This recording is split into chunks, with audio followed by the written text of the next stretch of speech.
Hey, everybody, welcome to another edition of the Bolt City Podcast, courtesy of Audacy. Again, big week for the Chargers as it's Sunday Night Football once again. Chargers taking on the Kansas City Chiefs.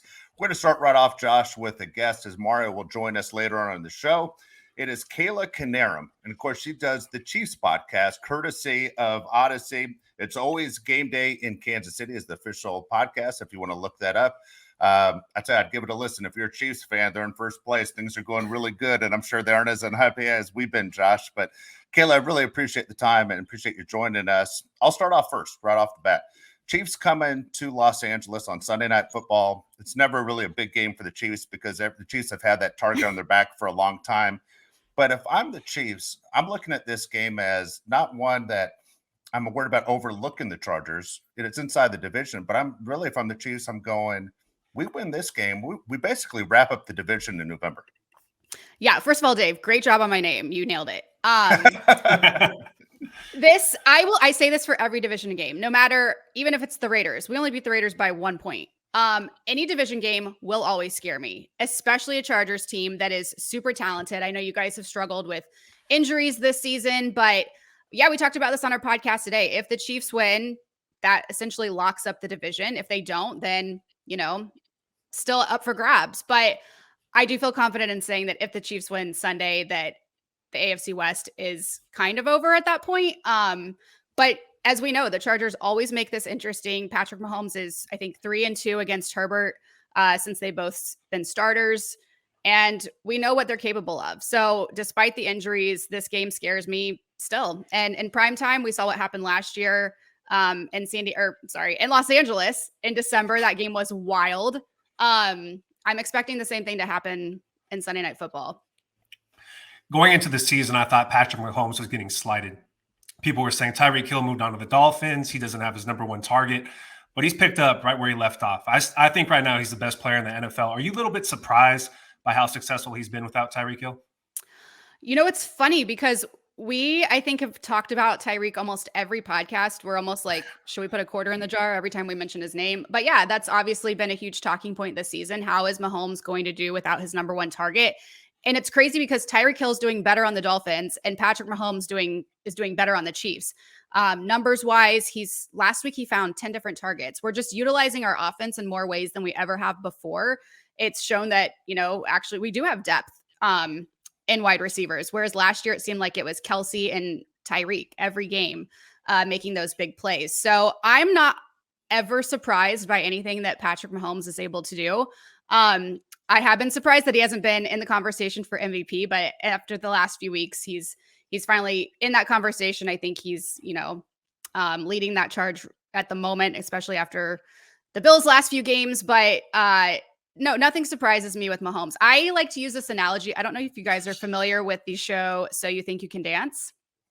Oh, yeah. Yes. Okay. On the TBR. Yes. Okay. Yes.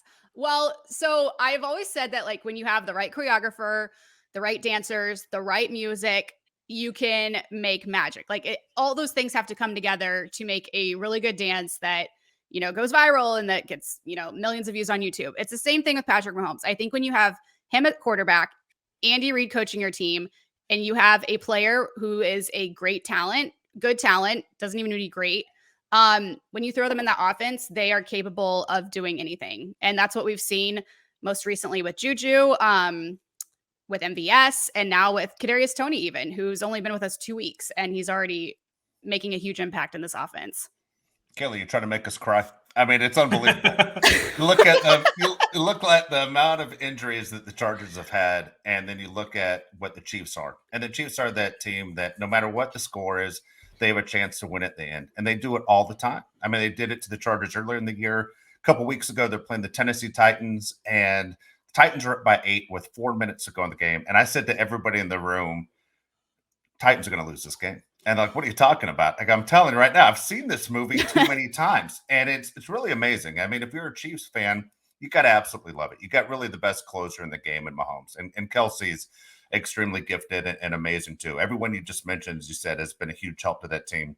Mm-hmm. Andy Reid, though, to me is underrated. And when I say underrated, even though he's a Super Bowl winning coach, in Philadelphia, he couldn't get the job done. It was the 3 straight NFC Championship games. And even though he was loved, the Eagles decided, you know what, he's taken us as far as he can take us, and he's gone. Well, the rumor was with the Chargers when they were in San Diego that Andy Reid was making an interview stop in Kansas City, and then his next stop was San Diego. Oh, man. And the Chargers was in for him, and he never got out of KC.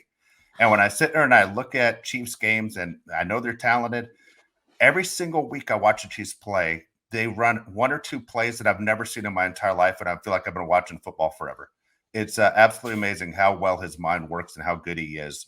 If you had to pick an MVP, or the reason why that offense is so good, whether it's Kelsey, it's Mahomes, it's Andy Reid, where would you point the finger? Oh, gosh, that's a great question. The thing about Andy Reid is he always keeps you on your toes. One week we'll run the ball. The next week we won't run the ball at all. We're doing trick plays. The guy just has this like endless bag of plays that he just loves to pull out a different one every time, and no one knows what to expect. I think we've done a great job this season of moving the ball around to different guys, especially again with that, Tyreek's absence. I think you have to give most of the credit to Andy Reid, but then again, like, you've got Patrick Mahomes at quarterback, and this guy is literally capable. I don't know what he can't do at this point. We've seen everything from him. I think it's, again, just a perfect storm of insanely good quarterback, insanely good offensive mind. You put them together, and then they're just sky's the limit. Like, I don't know what they're not capable of, to be honest. And then you've got, again, Kelsey. I don't even know where to point. The best tight end that we've seen in recent years, and at the end of his career, I think we'll be talking about him being the best tight end to ever play the game. The biggest question mark to me about the Chiefs is, why is their defense so good? I look at the defense and they have one player where I'm like, that's a superstar. It's Chris Jones. Then I look at Nick Bolton leads the team of tackles, and you have L'Jarius Sneed, and those aren't really household names. Do you have a reason of why the Chiefs defense is pretty good? I don't know that I have the exact reason. And this Chiefs defense has not always been great. At the beginning of last season, they were struggling. They finally found their groove end of season. This year, they got on track a lot earlier. Credit to Steve Spagnuolo. Chris Jones just recorded his 7th sack last week. I don't know what the magic potion has been this season. Obviously, I'm a huge Nick Bolton fan. I went to Mizzou. He's a Mizzou Tiger, so I love when he makes big plays. I don't know what the answer is. I really don't. It's just everyone kind of working together. They've carried us in games this season where I don't remember that happening a lot last year. Like, they've been the reason that we've won multiple games this year. Just shutting down offenses, closing out games. They've come through huge for us. Maybe it's some rookies like Karlaftis. We finally have Trent McDuffie back on the field. He was injured for the first however many weeks. So seeing some plays from rookies, maybe the older guys, I know in camp especially, kind of took over in their veteran roles and really made an effort to get these guys up to speed and to coach them and to encourage them. So I don't know if that has something to do with it, but yeah, we seem to be clicking on all cylinders this year. Special teams, not so much, but as long as we've got the offense and defense, I think they can make up for it. Last year, the game you were talking about in Los Angeles, where the Chiefs took on the Chargers, it was one of the games Josh and I went, and we're sitting in front I was row. there. You were there too? Yeah. I thought I saw you. And I'll have to tell you after your question. I'll have to tell you something after you ask this question. Absolutely. Okay. So Josh and I are sitting front row, right between the goalposts. Okay. Oh, so your seats were better than mine. The game-winning touchdown, Kelsey's running right at us. And it was amazing because he wasn't even touched. It was like, even if it was flag football, he still would have scored a touchdown. And we're watching, and just like you, I mean, we're huge fans of Kelsey. Josh and him went to a concert together once, and they know each other. But cool. That's a true story, actually. And so Kelsey scores, and we're like, God, man, 2 things. One is we got in the conversation, if Brandon Staley didn't go for it on every 4th down, Chargers win that game.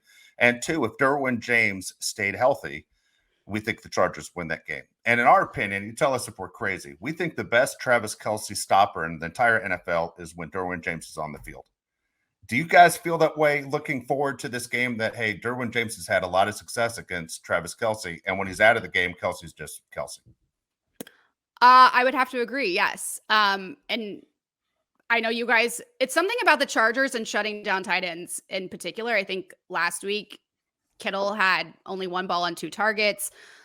Even in that week 2 game, Kelsey had 5 receptions for 51 yards on 7 targets. So it's something about, like you said, I don't know what it is, but that does scare me a little bit. I did pick Kelsey to have a big game again this weekend. I think he thrives in prime time, but the fact that the Chargers have something on the tight ends definitely freaks me out a little bit. What was your story? Okay. Oh my gosh. Okay. I went to the game with some friends who have a young son that they brought along.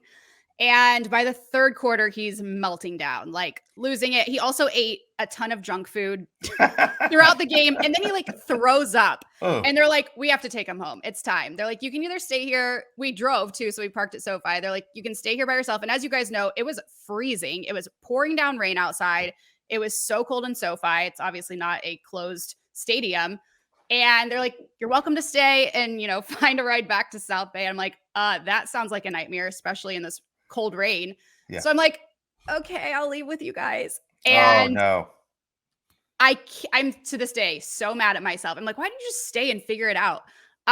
We got back to their house by the time overtime started, but I didn't even tell people I left. I was so embarrassed. I was like, they were like, oh my gosh, you saw a great game. And I was like, it was incredible.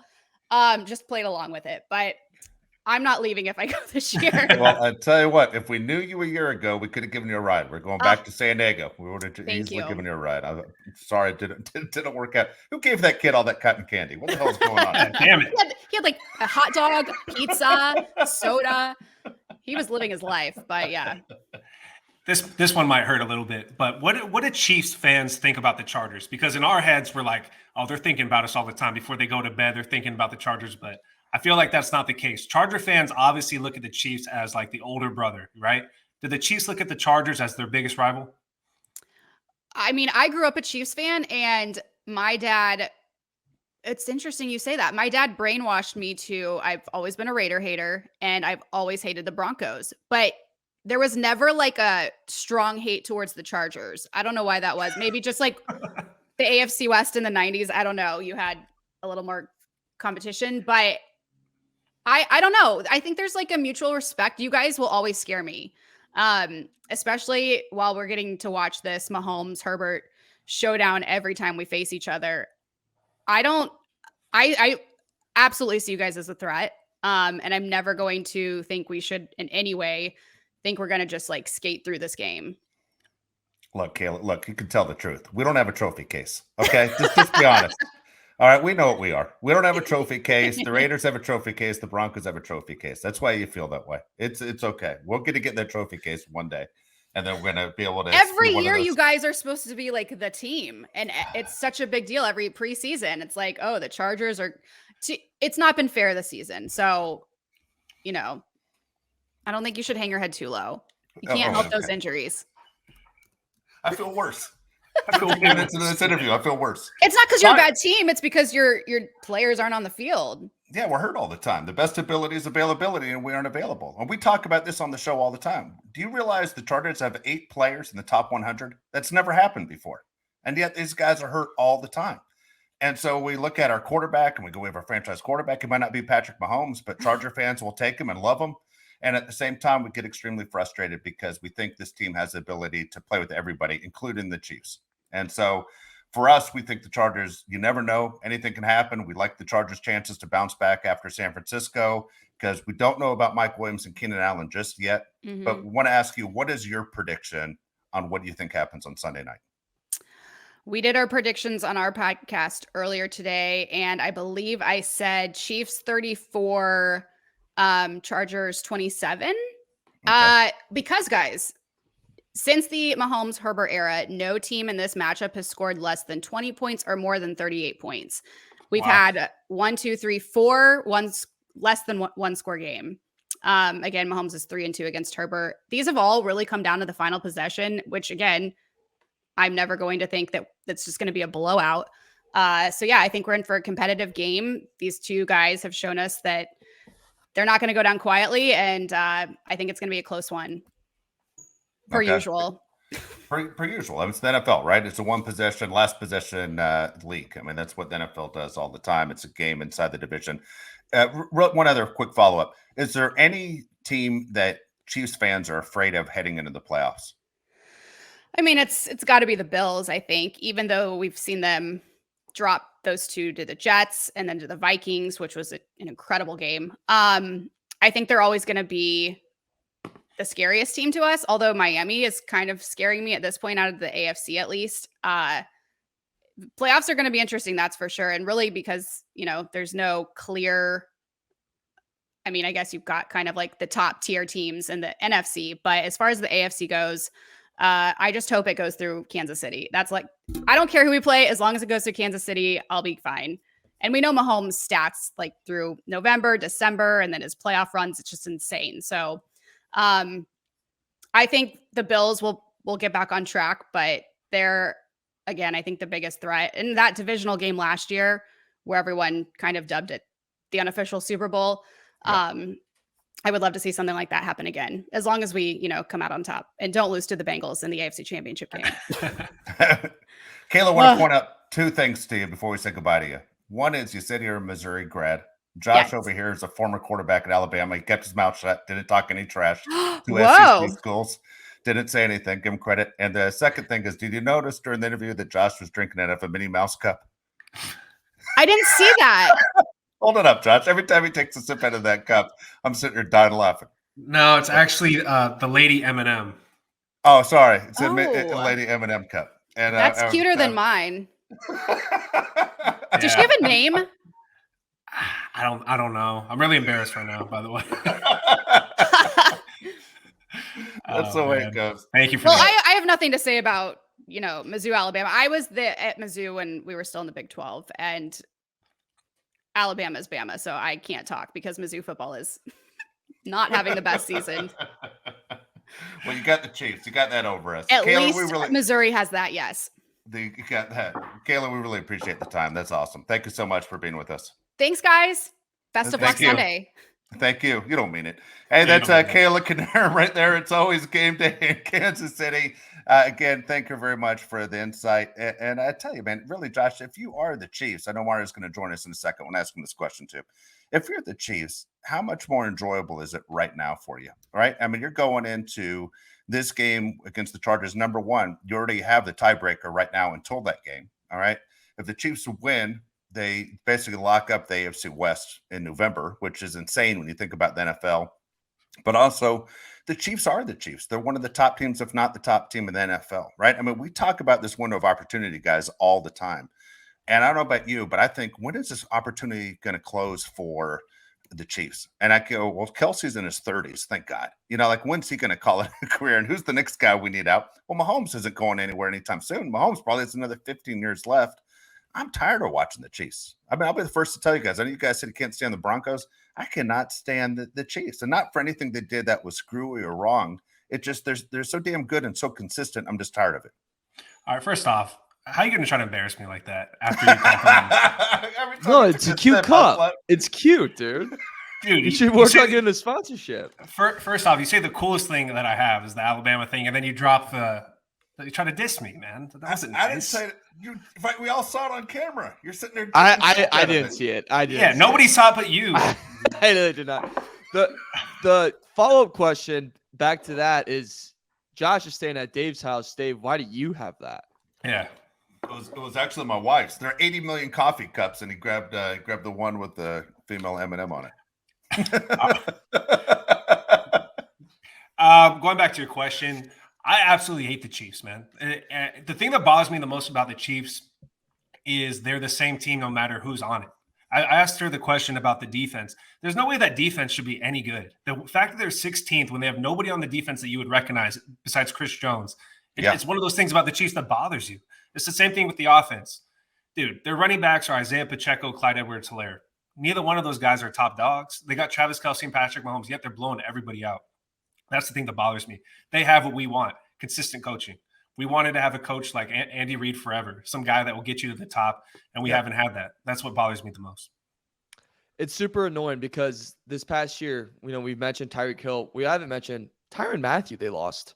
That guy's a huge voice on that defense and a huge playmaker on that defense. And I thought this is going to be a bottom 5 defense in the league. You said it right, Josh. They have no talent on that defensive side, but they just play good enough to win. They're not going to shut you out, but they play good enough to give Mahomes the cushioning that he needs to win a game.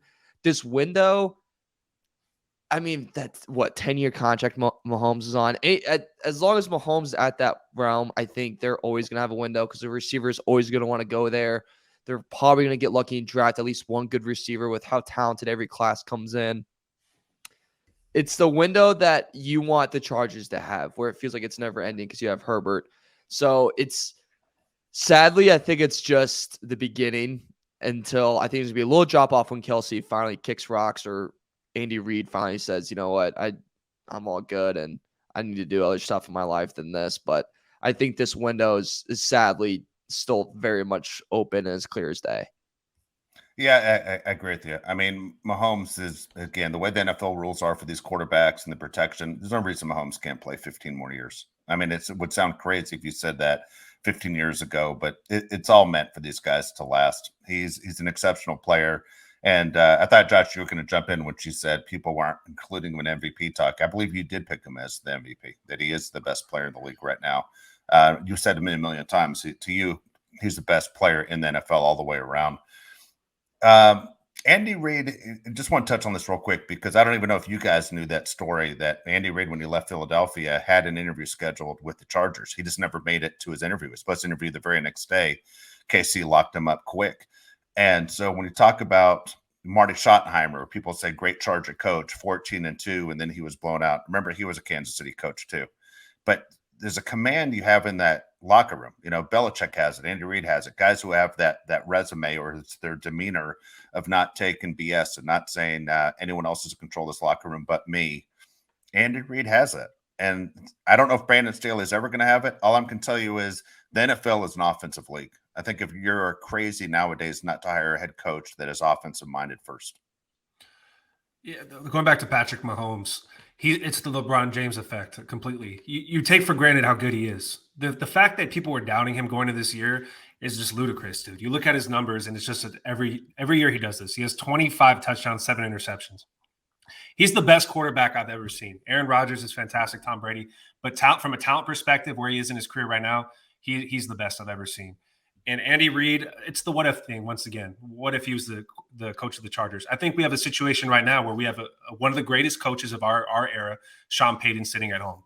If the Chargers don't execute this year and go deep into the playoffs, I think you just got to call him because he's the type of coach that Andy Reid doesn't want his division. He wants Brandon Staley. He wants Josh McDaniels. He wants Nathaniel Hackett. He looks at them as not real competitors.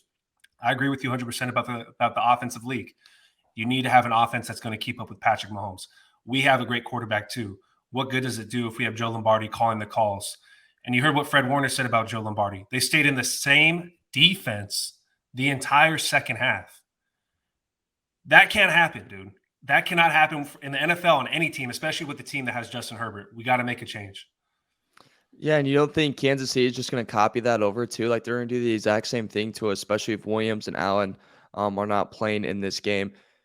If it does come to the point where they do have a shot at Peyton, I don't know. Let's learn from the Andy Reid experience. Be the first to meet with them. Let's be first. I don't know how you do that, but be the first to meet with them and then lock the door in the building and don't let them leave. I don't know where the Chargers can go in this game and in this matchup if they're not fully healthy. That's truly, truly scaring me because of that matchup of the reasoning. Because of the reasoning of the way the Niners were able to dominate that Chiefs. Oh my God, learn how to talk. Because of the way the 49ers defense dominated the Chargers in the second half, that formula is just going to be copied for the Chiefs. Andy Reid's going to copy that. So my worry is if we don't have Allen and we don't have Williams, I didn't see any adjustments in that game against the Niners. How do I know there's going to be adjustments made for this weekend? And how do we also know that Andy Reid's not going to take that strategy and perfect it even more to make life living hell for the Los Angeles Chargers? Yeah, Josh pointed that out, the Fred Warner situation where he said we didn't change our defense. I mean, the entire second half. You see guys all the time that go back to the bench and they're picking up the tablet and they're looking at what was out there. Did I miss something that was out there? And then the tablet will tell you what's happening. Well, after every series, you're going back and the tablet's telling you the same thing. Guys aren't moving. They're staying in the same exact defense. So, again, you point the finger at Lombardi. You're pointing the finger at the guys upstairs to go, how come you aren't seeing it? And then also at the same time, Justin Herbert. I mean, how much does he have to blame as far as not being able to call out of the play and change the play to go an entire second half? Again, they did nothing in the second half. I mean, that was a game, as much as I thought the Chargers were going to get smoked against the 49ers, they completely, did terrible in the second half and couldn't make adjustments. So it was worse listening to Fred Warner talk than I thought it was. That this is high school stuff where that would be embarrassing for you to have to explain to people, how did you not change things up a little bit? This is the NFL. I don't know exactly what the direction is, who you point the finger at as far as coaches, as far as the quarterback, and at the same time, the players you had available to attack that 49er defense. I can't tell you guys how important it is that one of these guys steps up some plays. I know in this group text that we send out every single day, all three of us were on it, that those guys were at practice today. As a Thursday, those guys were on the field practicing, trying to get back on the field. Hey, hats off to Mike Williams, because Mike Williams has that injury, that the high ankle sprain that we thought could take him all the way through December of not being able to come back. Keenan Allen's the one at the hamstring. I thought if one of them came back sooner, it would be Keenan Allen. The fact that Mike Williams is even wearing football shoes and trying to go through drills says a lot. They need one of those guys to come back to have a chance to win on Sunday. Do you think realistically either one of them plays? I do. Which one? I say Mike Williams plays. I agree. You think he does? Why do you guys think he's going to play? You just said the high ankle sprain. Usually people don't come back that soon. I think it's solely because the fact that he's already coming back to practice right now, that shows that he has belief in this team and that he wants to win and that he believes that there's something there that can turn into something special and that we can get this late playoff push. I think that's the sole reason. And like Fernando said this on Tuesday, Williams is a gamer, man. I mean, if he wants to come back from injury, he's coming back and he's going to get through that pain and he's going to come out and play. So if Allen and Williams, Allen's kind of had this injury, keeps popping up, and he's taking him out. But Williams, I don't know about you, Dave, I have full confidence in Williams. I tell you what, he's gone up a lot of notches for me. The fact he was out there in practice again, Josh. From what I understand, he's a month ahead of schedule. Yep. And if it's one of those where he's out on the field and he's mature enough to say, I'm doing it for myself, for the team, and the belief that we can win and we need to win these games, I become even a bigger Mike Williams fan. The fact, again, that he was not only on the practice field, but if he makes a run and we see him sooner than later, man, you sold me on Mike Williams, because I've been one of those guys that's been against Mike Williams almost his entire time in the NFL, because I thought he took plays off, took games off where it looked like he wasn't all in, wasn't earning that paycheck. This is above and beyond that paycheck by possibly playing Sunday night. I think we need Mike Williams to play. I agree. He's the best against the Chiefs out of anybody on our offense, I would say. Whenever he plays against them, he usually has a pretty good game. I want to point out what we're talking about with Joe Lombardi. These are air yards per attempt amongst the quarterbacks drafted in 2020. You have Tua at 8.96. You have Jalen at 7.38. You have Joe Burrow at 6.67 and Justin Herbert at 6.25. One of these guys has a freakish arm, and it's Justin Herbert. I think he's 31st in the NFL in yards per attempt. Joe Lombardi had this reputation when he's with the Lions that he wasn't creative and he just jumped the ball down and enough. If we drop this game, we're 500, correct? If we lose this game, you got to move on, man. I'm totally with the midseason movement. We're not losing anything if we get rid of him. Everybody already knows what we're going to do. And if we get embarrassed again in the second half with our offense, it's just embarrassing on a national level. And notice too, like, remember Tua's biggest knock? No arm, not a strong arm. He's number one. He's number one. Like, if McDaniels can push that out of Tua, then I think we can push that out of Herbert and push that ball downfield and find ways to get guys open down there. You got to call the play. There's not a quarterback in the league, I don't care, even in high school, that doesn't want to air it out. Every quarterback wants to air it out. These are offensive play calls by the Chargers. Again, trying to play it safe. Well, eventually it just starts getting closer and closer. You're just crowding the line. I mean, that's ridiculous. 31 out of 32 teams. That's so embarrassing and insane to say you have that kind of talent and you aren't getting the most out of Justin Herbert. I don't think you can blame it on the ribs anymore. Look, that injury happened, week 2? Yeah. I mean, Come on, you've gone through a bye week. Look at all the weeks that have passed. He has to be 100% healthy right now. We saw that he started using his legs again the other day against the Niners. They needed it. We all love the fact that Justin Herbert put the team first. But, man, there's not a guy in the league that doesn't want to air the ball out. And even if you go first series and on first or second down, you completely overthrow everybody, miss them by 10 yards. At least the Chiefs now have to go in their mind, hey, this is a different Charger team. This is a different way to attack us. You have to be thinking in your mind the rest of the game. They might do it again. But to sit there and know that you're number 31 out of 32 in passing or yards per catch is crazy. It's nuts. Mario, do you want to talk about the AFC West and where the Chargers are around the league? Yeah, we'll go ahead and look at the AFC West. We have another AFC West matchup. We have, again, I just want to send apologies to every single person that gets stuck watching this game locally. I can't imagine the pain and suffering you're about to go through. It is Raiders versus Broncos, second matchup of the year. Raiders won the first matchup 32-23. Raiders simply suck. I mean, they lost to a high school coach last week, and no Darren Waller, no Renfro. Yeah, they don't look good at all. I mean, they're 0-3 outdoor this year, which is just such a funny stat. And just such like for like all those old guys that are like domes are for you know what's like that just helps their agenda so much.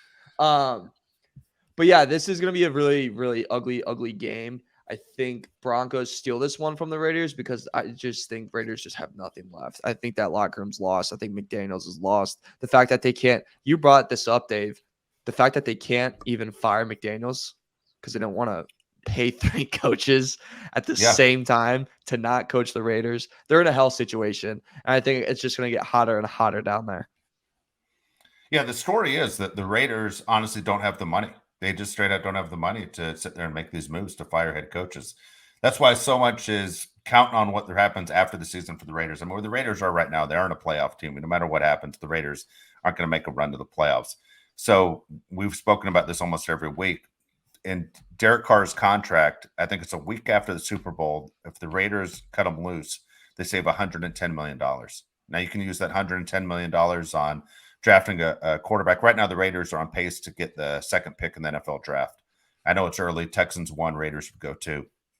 But you could take that money because that quarterback's on a rookie contract. You got to clean house on this roster. I mean, Derek Carr is calling guys out and saying, there are guys in this locker room, it doesn't mean anything to them. But you got to clean house with almost a whole new roster. Plus, you can need a new head coach to get the bad taste out of your mouth and feel like it's a fresh start. It is very interesting. It's almost to the point when you're seeing the Raiders' financial problems, and it's not just cap problems, by the way, that you wonder how long is Mark Davis and his ownership group in this thing? At what point do they go, you know what, we've been sitting at the poker table for a long time with a lot of billionaires, and we can't play that game anyway. By the way, the Spanos family it's the same rumor on them too, that they're the 2 owners that are basically cash poor compared to the other owners in the league. So what the Raiders do and what they become, and we all know Las Vegas has been a tremendous success for the NFL and Super Bowl coming, everything else that comes with it. At what point do you say, look, man, I have a family and I have a livelihood that I could live a pretty comfortable life if I dump this franchise?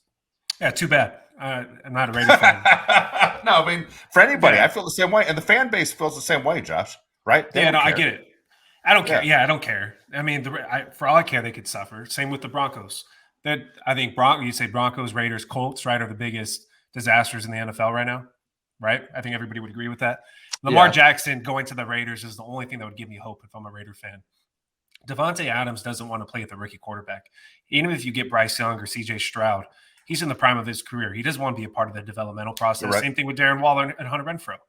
So I don't know what you do if you're the Raiders. I hope they keep losing, though. It makes me very happy.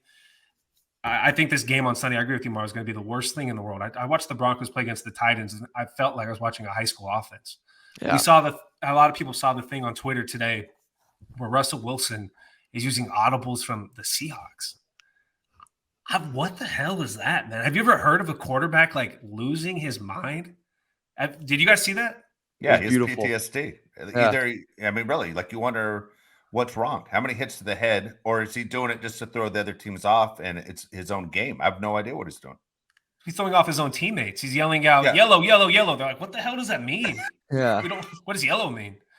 But my thing is maybe, I don't know. When I heard that, I was like, well, maybe he calls the play, and if he yells something that's crazy, you're just going to run the play that it's a fake audible, basically. Yeah, the Peyton Manning.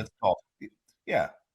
Yeah. I'm not going to defend Russell Wilson. I honestly think Russell Wilson's gone completely loony. I mean, honestly, God, he used to be, I think, one of everybody's favorite players, right? But his behavior has been so bizarre over the last 4 months that it's just hard to defend. You kind of wonder, like, do you need to go get checked out? Okay, which team is more checked out though? The players in the Raiders locker room or the Broncos? Oh, the Raiders. Why do you say that? Everybody hates the quarterback. Hates their quarterback. You saw that Melvin Gordon and Jerry Jeudy can't stand him. You don't think the players are checked out with the Broncos? I don't think the defense is saying we're holding our other team to 15 points. We can't get a win. What the hell? The Broncos have a one-player problem in Russell Wilson. Am I wrong on that? I mean, a one-player. But he's not going anywhere. He's locked in for 7 years. Yeah. Well, again, but they have a one-player problem, and I understand that you're handcuffed. The Raiders, according to Derek Carr, not only have a problem with him and his money and his ability is not very good, but you have a 53-man roster. And the way Carr talks about it, he makes it sound like 45 of those 53 guys are checked out and not doing what they need to do to prepare for games. Well, look at the draft class over the last few years. Everybody's been getting cut. They don't do any research on who these people are. Who did they draft with the 4th pick overall? The dude from Clemson, Cleveland Farrell? Yeah. Who everybody had was a 2nd-round pick? Yeah. You have nobody to blame but yourselves, man. Yeah. Raiders have always been like that, though. They've always drafted guys that had, like, shady backgrounds. Gruden. Yeah, that's Gruden's pick. I mean, all these guys were Gruden and Mayock's picks, right? Yeah. And when they took Farrell, I remember Mayock's quote, "Oh, man, we're going to shock the world." Oh, you did. You drafted a guy that no one expected to go number 4. You did it. Hats off to you. How do you do it, Mike? That's incredible. How do you do it? Yeah, I mean, they're a complete disaster. You make a good point, right? You not only with the Broncos, though, are you handcuffed with one guy? I mean, really, he's going to kill your franchise for 10 years. What do? You can't even put him on the bench if you find someone else. It becomes a huge distraction. And it's new ownership, and new ownership gets pretty impatient pretty quickly because they want to show off their whole new toy. Like, look at my killer new team. It's across sports, but look at the Brooklyn Nets. They got a new owner. This new owner thinks I got the sweetest ride of all time. I got 3 All-Stars. Now they suck. Like this is, and they're impatient now, and they're in a really crappy situation. Similar to the Broncos. Thought you had something, now you don't, and now you're going to grow even more and more impatient, and that's a lot more money you have to spend. It's a really good point he makes right there. Sorry, Josh, I know you got something to say. Here's the deal with the Broncos. The sister of the Rams owner owns the Broncos, right? It's the Walmart family. Okay. So you're talking billions and billions of dollars. They aren't used to losing in anything, right? All these owners have been successful in business and used to people kissing the rear ends. Now here you are owning the Denver Broncos. You just got your brand new toy, like you said. Your brother over here, not only does he own the Nuggets and the Avalanche in our city, he won a Super Bowl a year ago. He has that trophy, as we say, goes in the trophy case. You want results quick. You are in a lot of trouble with Broncos. I mean, we're all football fans. I don't know how to fix that situation. Yeah, don't care. Same thing with the Raiders. This is the difference, you, right? Yeah, sucks to be you. This is the difference. Okay, here's the difference though between the Raiders and the Broncos. Free agents will go to the Raiders. It's in Vegas. They're in Vegas. Players love the uniforms. Yeah, and the Raiders are cool. Like even though I hate the Raiders, they have a little bit of a cool factor to them. The Broncos, no player in the NFL wants to play with Russell Wilson. And nobody really wants to be on the Broncos. There's nothing cool about in my opinion, I don't think there's anything cool about the Denver Broncos. I think that might be the difference in who's better in the long run. People actually want to go play for the Raiders. I want to talk about this game, though, with the Chiefs and the Chargers. We usually do our game prediction and players to watch. I'll start with you, Dave. What's your prediction of the score? Okay, and I'm going to surprise you because last week I picked the 49ers to just kill the Chargers. I said 34-13. In this game right here, I am picking a Charger win. I think the Chargers have been knocking on the door with the Chiefs. They should have won in LA a year ago, last December. They should have won earlier in the season in KC. If it wasn't for Everett being exhausted and still throwing the ball to him, they win that game. I'm going Charger win. I say Chargers win this game 31-28. Close game, but I'm saying the Chargers win. And I know it sounds crazy, and it's not a homer pick, honestly. What's the point spread on this game, Mario? It was 6.5. Now it's down to 6. Let me check again real quick. I would take the Chargers. Oh, now down to 5.5. Okay. So the public or sharp money, I haven't done my research, so I can't really say who, is coming in on the Chargers. I feel like that little analysis right there. Yeah, I would bet that. Yeah. 100%. Okay, here's my prediction. I'm going to go 27-24 Chargers, but I'm going to give you some specifics on how they win this game. Okay. Okay. Kicker, Dicker the kicker. He's going to miss a kick early in the game. We're going to be pissed. We're going to be texting our group message. Look at this guy. And then he's going to win. He's going to win the game on the field goal. All right. We're going to play. Then we're going to play this clip back, and I'm going to look like the smartest guy in the world because the Chargers won by 3 points. I like that. All right, mark that. If we get that, we should get free Charger tickets for the rest of the year. Yes, I'm with you. Just saying. So I'm gonna give out 2 predictions. To cover all bases. But my first prediction: if Allen and Williams play, I think Chargers win. I think it goes 42-38 Chargers. And for some reason, if Allen plays, Allen dominates the Chiefs. Last 4 games, 9 receptions, 82 yards, touchdown. 7 receptions, 96 yards, 0 touchdowns. 8 receptions, 50 yards, touchdowns. 6 receptions, 78 yards, touchdown. Dominates them. Big, need him in the moment. Herbert needs him so badly. The offense changes. The team changes when those 2 guys are on the field. So I think that happens. Khalil Mack will get 2 sacks. That's also how we win. Mack will show up in the big moment. Mahomes will have to throw under 3. This sounds stupid, but hear me out. He have to throw under 300 yards. We're going to have to at least contain him a little bit. Don't let him do the 410 like he did last year at this time on us late in the year. But keep him just a little bit compacted. Same with Kelsey. Let Tony, let him have his day. Screw him. Let him have his day. Keep the annoying 6'8" beast out of the end zone. That's fine. No Williams and no Allen. I think Chargers lose. I'm going to go 45-27. I think Chargers lose. So both games, I have this beat a very, very high scoring game. Yeah. Holy cow. All right. Go ahead. Sorry, what are you going to say, Dave? No, I didn't. Go ahead. Finish what you're going to say. I wanted you to pick your players to watch. Okay. For me, I'm going to cheat. I'm going Derwin James. I think Derwin James. You can't pick Derwin James every freaking week. Well, don't ask me to go first. Don't ask me to go first. Dude, be creative one time. Okay. Well, I'll tell you what. You got to give me this one. It's the last one of the season. Because Derwin James is going to stop Kelsey. It's going to be the key to winning the game. I just picked the Chargers to win. And the reason they're going to win is that Kelsey's going to have less than 7 receptions in this game. And it's going to be because of Derwin James. Okay. Right, I like that. Yep. Derwin James is going to shut him down. I won't pick him the rest of the year, but this is the most important game for Derwin James. You can pick him. Okay. Probably will. I'll forget. All right. I'll pull a Russell Wilson and forget what I just said. But here's the deal. I'm going Derwin James on defense. You want me to pick the offensive side? Yep. Can we guess it? I'm going Mike Williams. I guess Justin Herbert. Oh, yeah. I always thought that the quarterback was off limits. We never picked the quarterbacks. I always thought it was off limits. That's lame. Yeah. I'm going Mike Williams. I think Mike Williams plays, and I think Mike Williams has a tremendous return. Okay. How about you, Mario? I already mentioned his name. I think defensively, it's got to be Mac. I think he's got to pressure Mahomes. Gotta get a sack, get a lot of pressures on him. But here's the thing about Mahomes. If you're going to pressure him, you got to get to him quick and get to him right on the moment because he lives for a little scramble. He lives for like a little under pressure. I remember like early last year, I believe they were like, the problem with Mahomes is he hates a clean pocket. And I'm like, okay, that's what? So you don't want him to block? Like, it's stupid. But, in reality, it kind of makes sense a little bit. So I think it's Mac. Mac's got to have a big day. Told you guys throughout the year, Mac shows up in big moments. Do what he did to Tom Brady, sack him and do a little walk, like a little crawl over, whisper something crazy in his ear, get it in his head. So that's by far my defensive guy. For offense, he's questionable right now, but I think he'll end up playing Gerald Everett. I'm not going to blame the game on Gerald Everett. I was pretty stupid in some pretty clutch moments in my sports career, so I can't say that one play chooses a game. Or otherwise, I would not have a lot of friends.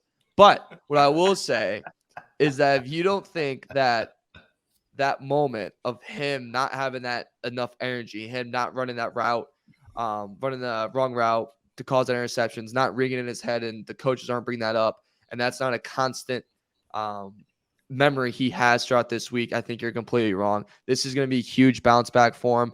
I think Allen and or Williams will play. I'd say Williams probably more than Allen. But if they do play, I do think you need a little cushioning off them. You should hit them a lot, but you can't hit them too much. And I think that's going to come down to Gerald Everett. Match tight end versus tight end. And let's have a little more receptions than Kelsey. What do you think here, Josh?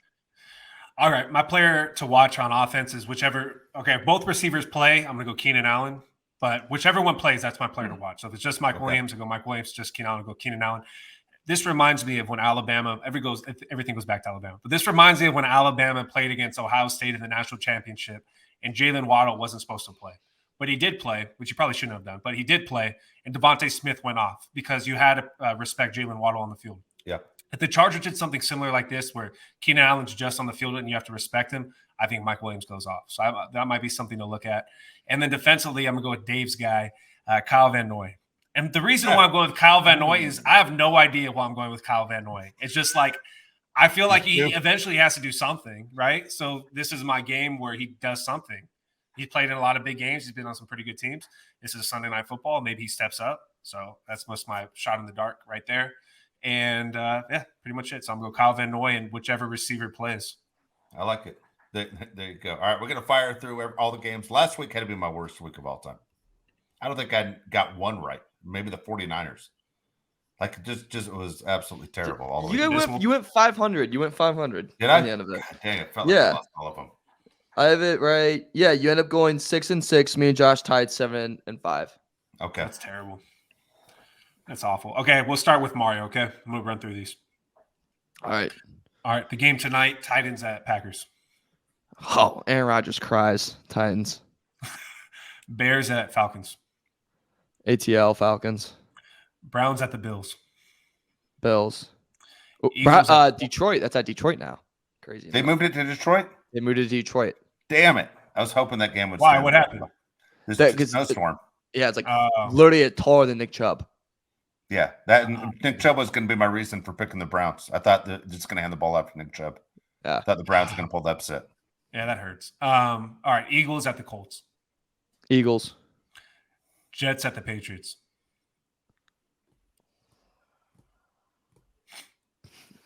Pats. Pats? All right. Yeah, Pats. Rams at the Saints. I'm going to go Saints here. Okay. Lions at the Giants. Giants. Panthers at the Ravens. Ravens.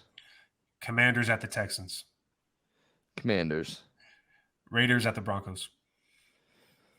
Ugh, Broncos. Cowboys at the Vikings. Vikings. Bears at the Steelers. This is so hard because TJ Watt's back, but I'm going to still go Bengals. All right, then Chiefs at the Chargers. For safety reasons, because we don't know officially till tomorrow, I'm going to take KC. I'm going to take KC. All right, then Monday Night Football, you got 49ers at the Cardinals. Niners. Okay. All right, Dave. All right, Thursday Night Football, Titans at the Packers. Titans. Packers Bears are favored by 3, I think, in that game, by the way. Yeah. Titans have a ton of injuries, but they're actually better when they're hurt. Bears at the Falcons. I'm going to go Falcons. Browns at the Bills in Detroit. Bills. Eagles at the Colts. Eagles. Jets at the Patriots. Jets. Rams at the Saints. Saints. Lions at the Giants. Giants. Panthers at the Ravens. Ravens. Commanders at the Texans. Commanders. Raiders at the Broncos. Raiders. Cowboys at the Vikings. Yeah, I saw you, Mario. What was the last one? I got Cowboys at the Vikings. Vikings. Bengals at the Steelers. Bengals. Chiefs at the Chargers. Going Chargers. Niners at the Cardinals. Niners. Okay. I'm going to just run through them real quick, Mario. Okay. Got it. Got Packers, Ooh. Bears, Yeah. Bills, Eagles, Patriots, Giants, Saints, Ravens, Commanders, Broncos, Cowboys in an upset, Bengals, Chargers, Niners. All right. Right. There you go. First week, I'm going to go undefeated right now. Okay. Okay. Yep. If we should have a bet where like if one of us goes undefeated, like I don't know, someone has to get someone something. We need to do that. Here you go. I'll tell you right now. Here's the deal. If someone on the show goes undefeated, the other two guys have to go all in on buy the guy an authentic Chargers jersey. Okay. That's a good deal. I like that. It's a good deal. All right. It's a good deal. About I a wear size $300 XL. jersey. XL. I want LT. Maybe a baby blue would be nice. Yeah. I like Dave I wants don't know. Storm Norton, he said. Here's my here's my theory on that. All right, on authentic jerseys. Number one, I love when guys wear authentic jerseys. I hate the old guys that say, or the young guys, you can't wear a jersey. Also, body type matters, right? It looks weird when you see a 400-pound guy wearing a quarterback's number, right? Yeah. But you see it all the time. Like, dude, Patrick Mahomes isn't built like you, dude. You're 400 pounds. Like, come on. You know what I mean? It looks weird. You got to go for a bigger dude's number. Like, if you're 400 pounds, go get Chris Jones's uniform, right? If you're a Chiefs fan, that kind of deal. But it's always kind of strange. And also, like you just picked LT. You kind of broke my code right there, Mario, where LT never wore these exact uniforms. You know, now you're talking throwback jersey. You got to buy the uniform the guy actually wore. Oh, we can buy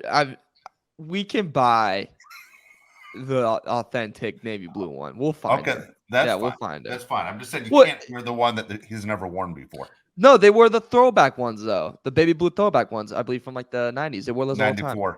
Well, yeah. Technically that was 1961, but yeah. That was thrown back all the way there beforehand. I'd go Justin Herbert, by the way. I'd get Herbert. That's what I want.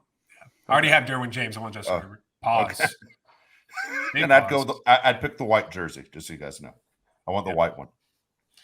All right. Okay. You got to get it right though.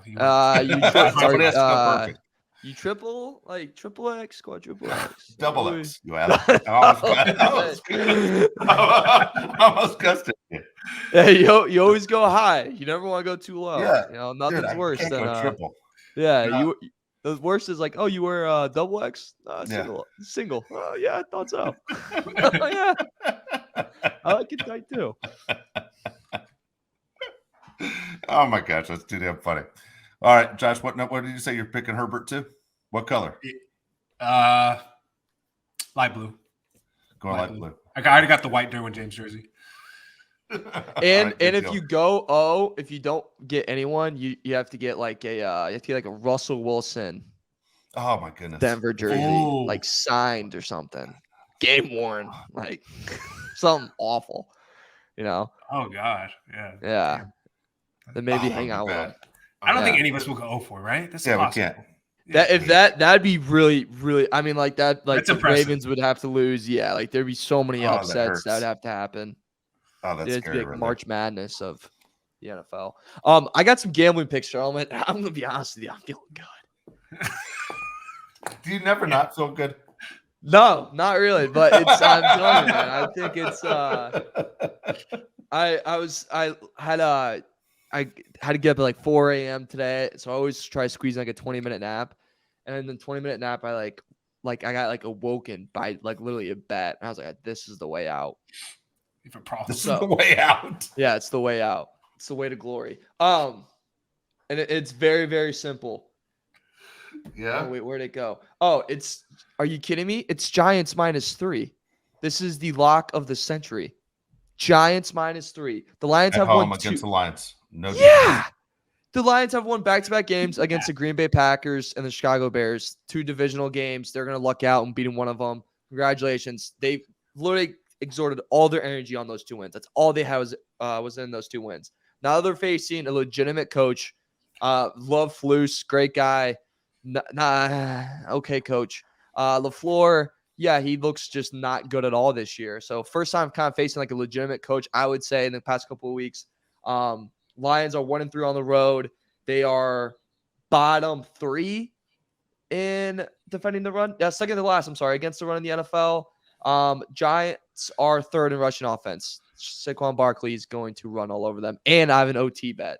Now, this is where you flirt with maybe you've gone too far. But hear me out. They're going to be a duel on Sunday. Guns a-blazing. Can I guess the game?